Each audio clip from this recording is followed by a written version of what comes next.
pessoal, tudo bem? Eu sou Demétrio Germini, cirurgião bariátrico, e esse é mais um episódio do nosso podcast. Hoje, recebendo Maria Gabriela Costa e Silva Pinto, ela é psicóloga, psicanalista, e nós vamos conversar um pouquinho sobre as questões da mente e a obesidade e o processo de emagrecimento. Posso te chamar de Gabi? Pode. Gabi, é um prazer ter você aqui. Gostaria muito que você falasse um pouquinho sobre você. Demetrios, obrigada pelo convite. Bom, eu sou psicóloga, psicanalista, membro da Sociedade Brasileira de Psicanálise de São Paulo. Acabei agora meu mestrado em Psicologia Clínica na USP e estou chefe da Psicologia no Instituto Dante Pazzanese, de Cardiologia. Que legal, que legal. Gabi, sempre que eu converso com um psicólogo, principalmente com um psicanalista, eu tenho a impressão que eu fico um pouco transparente. Tenho essa fantasia. É real isso? Vocês conseguem enxergar um pouquinho mais da gente? Olha, a psicanálise, ela realmente te dá uma escuta diferenciada porque considera o inconsciente, aquilo que não é visível, que não é consciente para nós. Mas não, a gente não fica analisando o tempo todo. Então eu posso relaxar, então. Pode. Gabi, queria conversar com você sobre as questões relacionadas à obesidade, tá? Obesidade e os fatores psicológicos, né? Então, uma coisa que chama muito atenção na minha prática clínica, o paciente com obesidade grave, ele me procura e eu percebo sempre uma carga psicológica, um sofrimento psíquico relacionado à questão de culpa, tá? Ele tem uma doença, que é a doença metabólica, mas muitas vezes ele considera que aquele estado de obesidade grave foi culpa dele. Foi um descuido, foi uma falta de vontade para mudar. E a gente sabe que não é assim, né? E eu gostaria que você comentasse um pouco isso. Você acha que a questão da obesidade, ela favorece esse sentimento de culpa ou é o contrário? É uma causa ou uma consequência? Olha, Demétrios, essa é uma pergunta muito importante porque acho que tem duas coisas para falar relação psiquismo e corpo e também isso da culpa. Ela é importante por quê? Não é causa e efeito, né? Normalmente é uma visão muito cindida, muito dividida e determinista. É muito triste, inclusive, quando algumas pessoas falam a pessoa teve câncer ou está obesa e a culpam por isso, porque a pessoa já está em sofrimento, não precisa ser acusada de mais nada. E não é exatamente assim. Na verdade, corpo e psiquismo, eles são de tal maneira enfronhados um no outro, que não dá para falar onde começa um, onde termina o outro. E eu gosto de usar duas expressões para falar dessa relação. O que Deus uniu, o homem não separa. Sim. E a outra é assim, uma mão. O dorso e a palma da mão é a mão. Você não consegue separar uma coisa da outra. Assim é o psiquismo e o orgânico. Bom, isso que você fala da culpa também é um aspecto muito importante. A gente pode, às vezes... Eu não vou me centrar só na obesidade, né? Vou ampliar um pouco, porque não é a minha especialidade, mas tem tópicos bem importantes para a gente conversar. Às vezes a gente pode olhar a nossa vida e ver, bom, engordei demais, ou interrompi estudos, ou, nossa, me coloquei num relacionamento nocivo. E a gente pode ficar perseguido por culpa. Ficar perseguido por culpa não ajuda ninguém a nada. Porque você se retrai... E não sai do lugar. Né? Não sai do lugar e fica num mecanismo de autopunição. Tá? Então, é quase que uma coisa que se retroalimenta. O que é uma outra funcionamento psíquico? A pessoa se tornar responsável. Se eu olho para mim e vejo, nossa, eu engordei demais, o que eu fiz com o meu corpo, o que eu fiz com a minha vida, com as minhas escolhas, eu posso buscar ajuda, não é? E aí eu vou entender a função disso. E se torna parte do processo de cura, né? Exatamente. Então, a primeira coisa é sair desse modo autotorturante de culpa, que talvez também esteja ligado ao controle, porque aí eu acho que eu controlo tudo, tudo sou eu, mas isso não vai levar a lugar nenhum, é poder falar, eu estou com problemas, reconhecer, então, vai no médico, vê o procedimento, faz os exames, vê, eu estou ansiosa, eu estou com pensamentos catastróficos, vai para uma análise, para uma terapia, entender qual é a função. Eu acho que isso é sempre útil a gente tentar entender qual é a função de comer demais, qual é a função de beber, né, ou de usar drogas, qual é a função de eu estar vinculada num relacionamento nocivo, ou seja, as compulsões e as adições.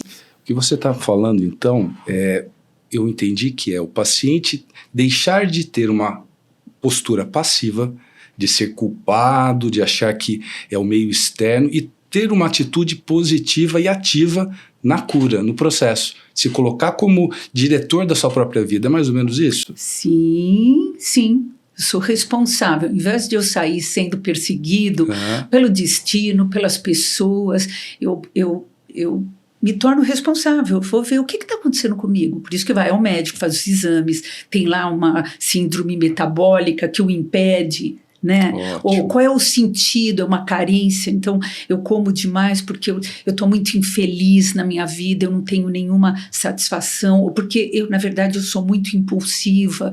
Então, ver o sentido daquele sintoma, daquela expressão de um sofrimento. Você falou sobre comer demais, né? Sobre a gula, talvez.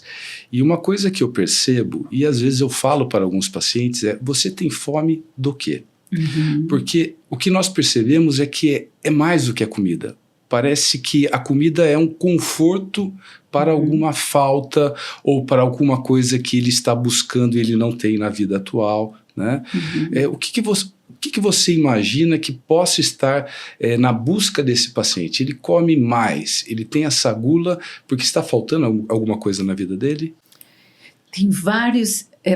eu nunca vou ter uma resposta só. Eu tô exagerando aqui, exigindo muito uma resposta fácil para um problema complexo. Isso, mas né? vamos abrir possibilidades. O legal da nossa conversa é poder ajudar as pessoas a abrir o campo, ter dúvidas. Sim. As dúvidas que fazem a gente buscar ajuda e estudar, investigar e se cuidar. Bom, a gente pensa num bebezinho que está lá, suprido em tudo no ventre da mãe. De repente ele é expulso do paraíso, digamos, e é jogado, né? Aquele pulmão que as membrana grudada nunca tinha respirado. É uma angústia absurda. Então, o primeiro lugar que a gente se apoia é ser um feliz, traz ali um seio, né, a mãe, uma mamadeira, alguma coisa. Então, nosso início é pela boca, nosso acesso ao mundo. Então, normalmente, tudo que for mais primitivo, mais antigo na nossa vida, a boca, essa fase oral, né, como a gente costuma falar, ela tem uma importância muito grande, é onde a gente se apoia muito. Né, onde a gente recebe o mundo. Acho muito importante o que você falou, às vezes a gente tem muita dificuldade de detectar, eu estou com fome? Porque às vezes a gente come por N razões. Trazer essa questão para o consciente ajuda? Muito, muito, porque se a gente pode se observar, né? A gente pode ver, bom, eu estou me alimentando, eu estou com fome, eu estou obtendo uma satisfação, porque dá satisfação comer, a gente gosta de comer, não vem falar para parar de comer. O problema talvez seja no excesso, né? Sim, então, quando você falou de gula, eu vou trazer um outro aspecto para a gente também pensar um pouco. A gula, né? Às vezes a gente come algo, é tão gostoso, a gente nem acabou de comer aquilo, isso é do ser humano. A gente já pede o segundo, porque a gente quer viver aquilo de novo, e normalmente, como a gente não dá tempo, e aí, Demetrios, você que vai saber explicar melhor que eu, já quando a gente come pela segunda, repete, nem é tanto, porque a gente não deu aquele tempo, né? Agora, um elemento importante psíquico que eu acho que vale a pena para as pessoas que te acompanham, para os seus pacientes, enfim, para quem estiver assistindo, é a voracidade. A voracidade, ela é um elemento psíquico muito importante. Por quê? O que é a voracidade? Vou falar isso agora. A gente brinca que ela é prima e irmã da inveja. Opa, como assim?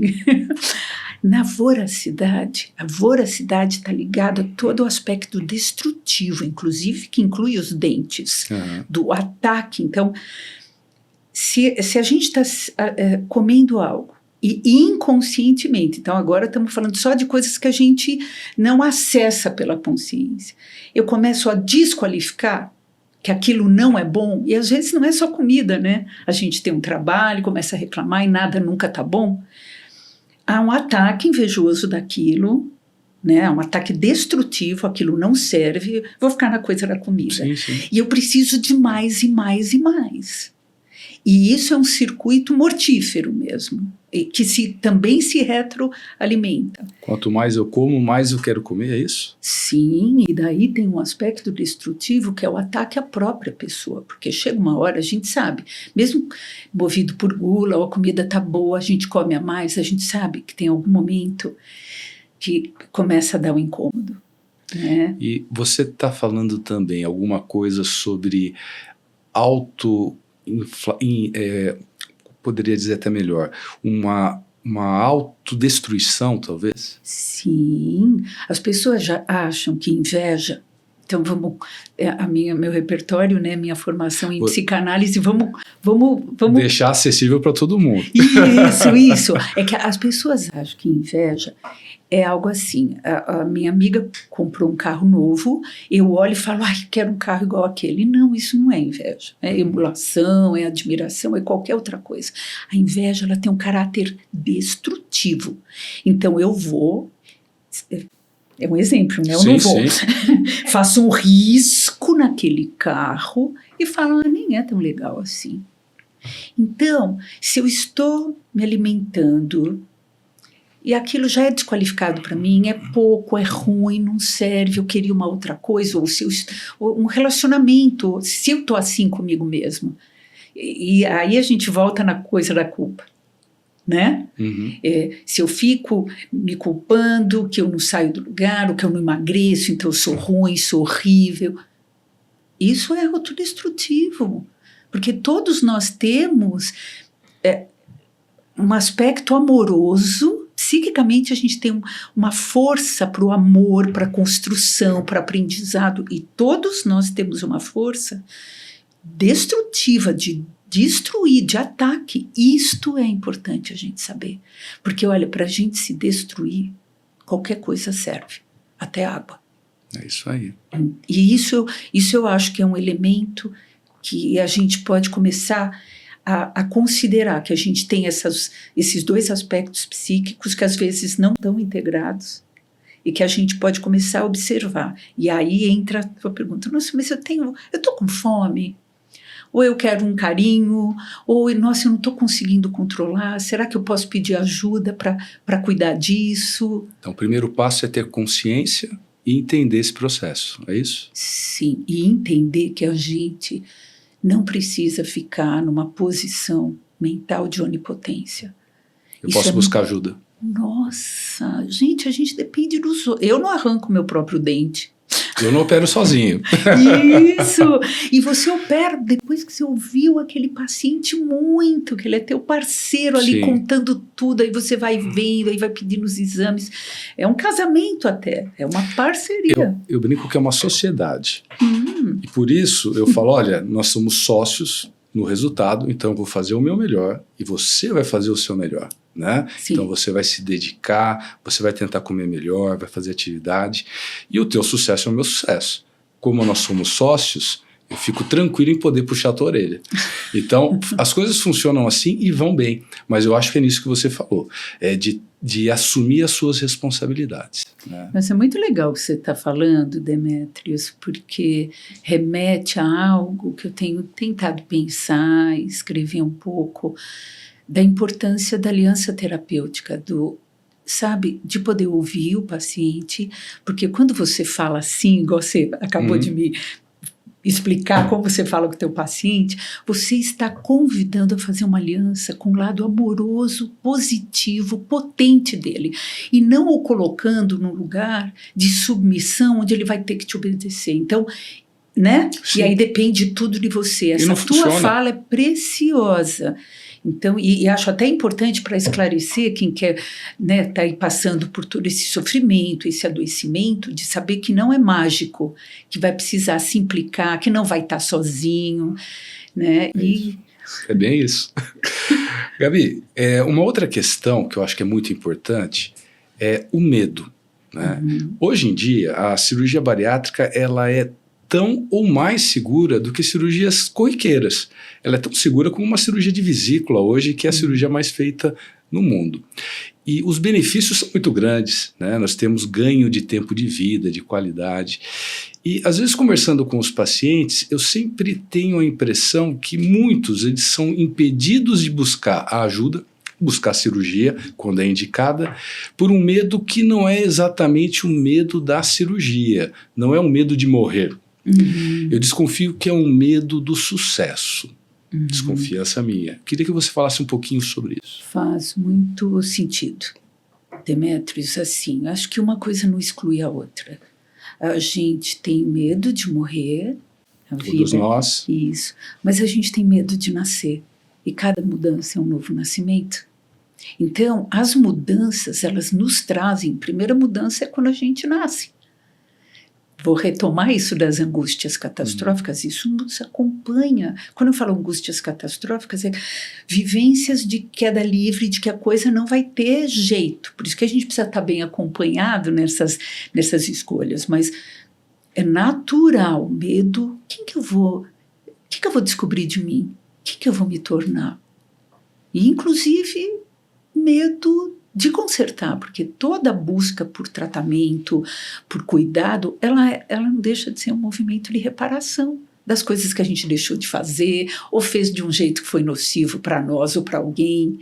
Então, sim, as pessoas têm profundo medo de mudança e com razão, porque mexe muito, tira a gente de uma situação... Da zona de conforto. Sim, eu brinco que parece às vezes que o ser humano tem vocação para ratinho de laboratório. Como é que é isso? Né, assim, buscar umas coisas repetitivas, porque aparentemente nos dá um certo controle e calma, só que não, porque tem outras coisas que a gente precisa se desenvolver. Você está colocando que é o medo da novidade, ou o medo do trabalho que essa mudança vai ter, né? Mas assim, eu ainda tenho uma outra questão.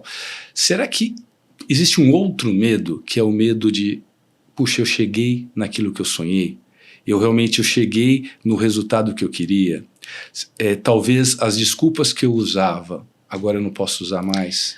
Olha, sim, é importante você retomar isso, mas antes vou voltar um pouquinho na tua fala anterior. Medo do novo, medo do desconhecido. Então, a gente tem medo de ter a falta, de se dar conta de que não existe uma completude. E isso não nega essa outra coisa que você trouxe.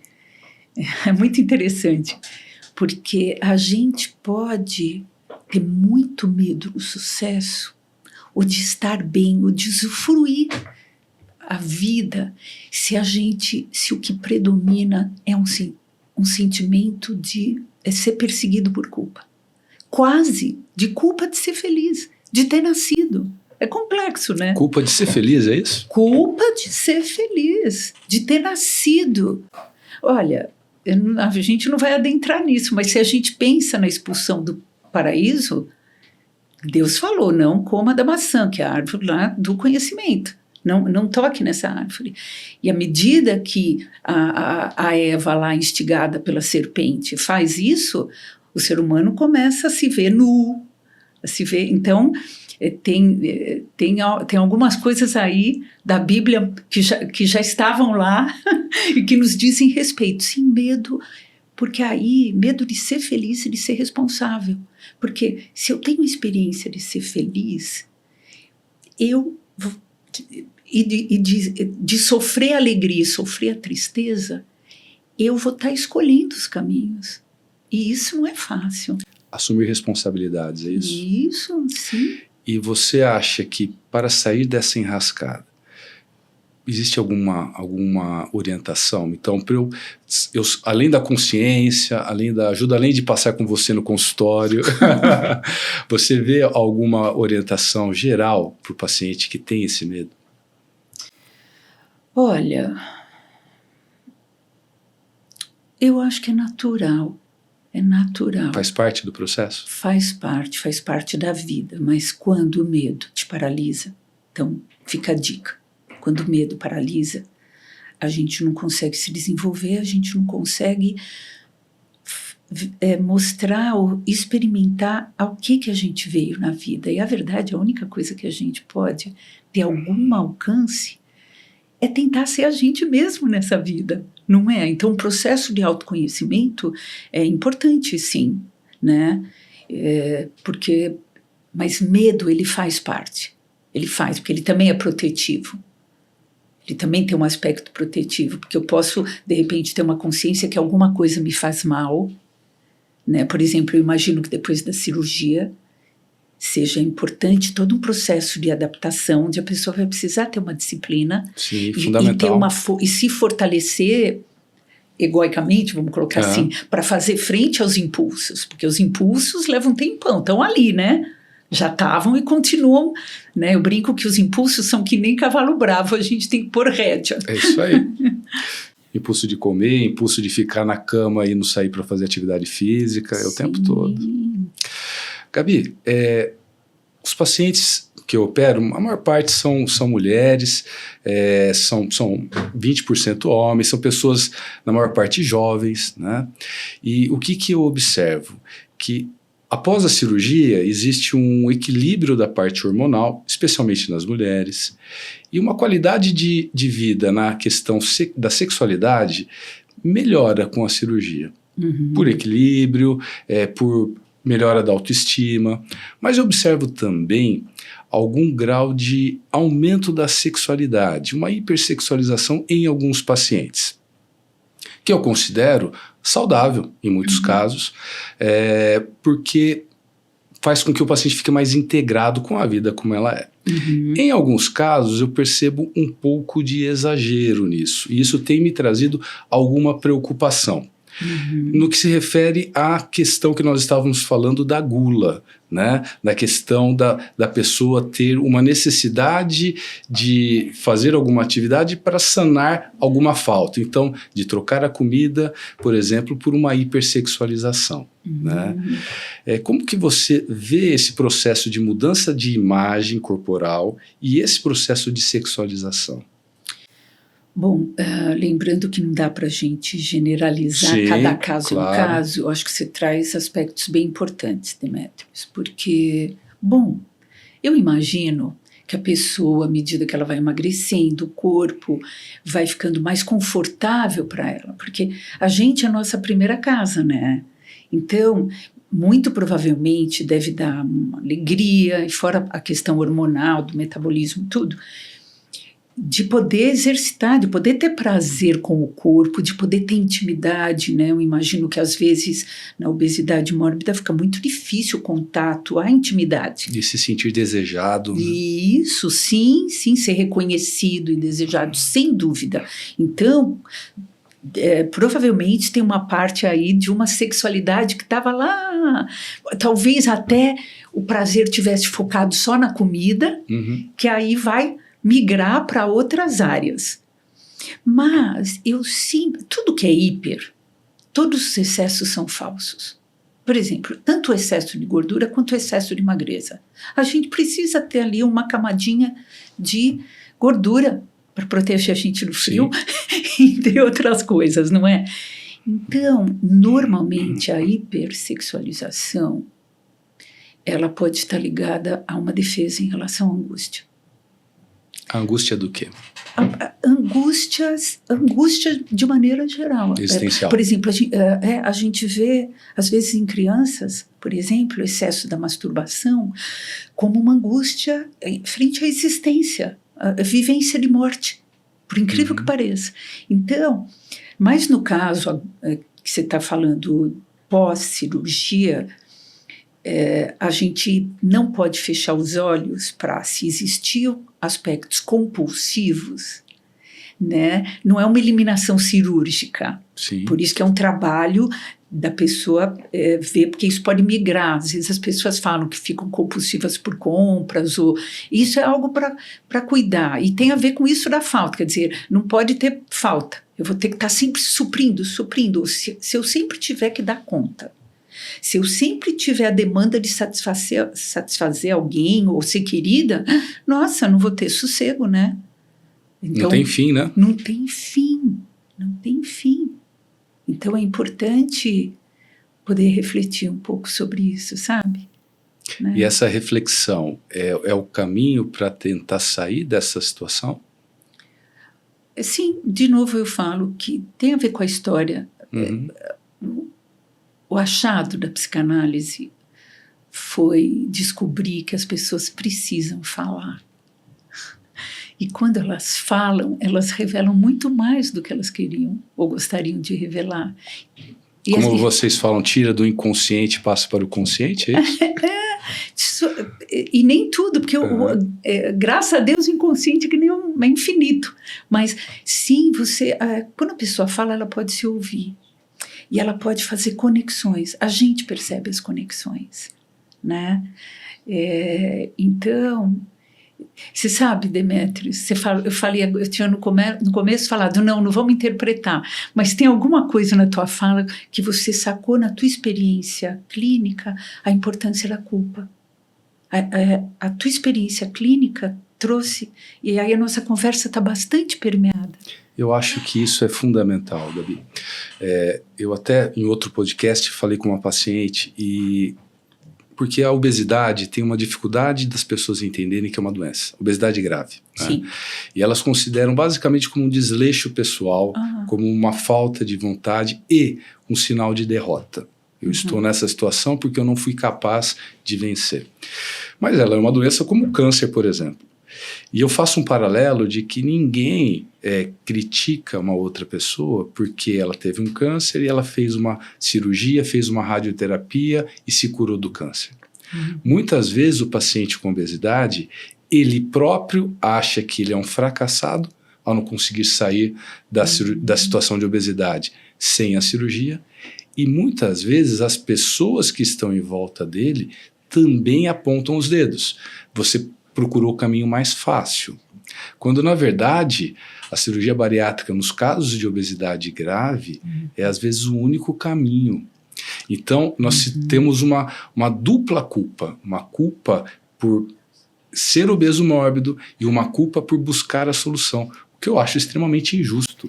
Nossa, Demetrios, essa tua fala me fez pensar uma coisa que eu não tinha pensado. Por isso que é bom conversar, não te falei? Sim, esse ambiente é para isso. Olha só, o que será, já que você fez essa comparação do paciente com câncer, paciente com obesidade mórbida, o que socialmente acontece, o que nos provoca esse paciente? Será que ele ele espelha, por exemplo, a voracidade que a nossa sociedade vive, que a gente é um consumo de informação? Hoje os bebezinhos estão fazendo assim. Primeira coisa, acho que antes de falar pai e mãe, eles fazem assim no celular. Então a gente vive numa sociedade muito voraz e consumista. E é como se esses pacientes fossem um espelho que ninguém quer ver. Mas cada um tem aí seu calcanhar de Aquiles. Com certeza. Né? Então é muito interessante, porque essa postura de acusar, de isolar, não ajuda ninguém, né? Gabi, esse nosso papo está maravilhoso, mas está na hora de terminar. Antes de eu fazer a sua última fala, eu gostaria de que você falasse. Eu gostei muito de você, gostei muito da psicóloga Maria Gabriela, gostei muito da psicanalista. Como é que eu faço para te achar? Nossa. Qual que é o seu contato? Como é que a gente faz? O meu contato eu vou achar mais fácil colocar assim, tá no folder da sociedade, eu sou membro associada, tá? Da Sociedade Brasileira de Psicanálise de São Paulo. Então, legal. A pessoa pode me achar lá ou pode achar outros profissionais. Por que eu falo da sociedade? Porque você lá tem profissionais que têm uma sólida formação. Então, pode me localizar lá. Vamos deixar um link, então, na nossa publicação. Tá Pode joia, ser? pode. Agora, já te agradeço por toda essa apresentação, todo esse show. E eu gostaria de fazer uma coisa que vocês, psicanalistas, psicólogos, odeiam. Eu vou pedir...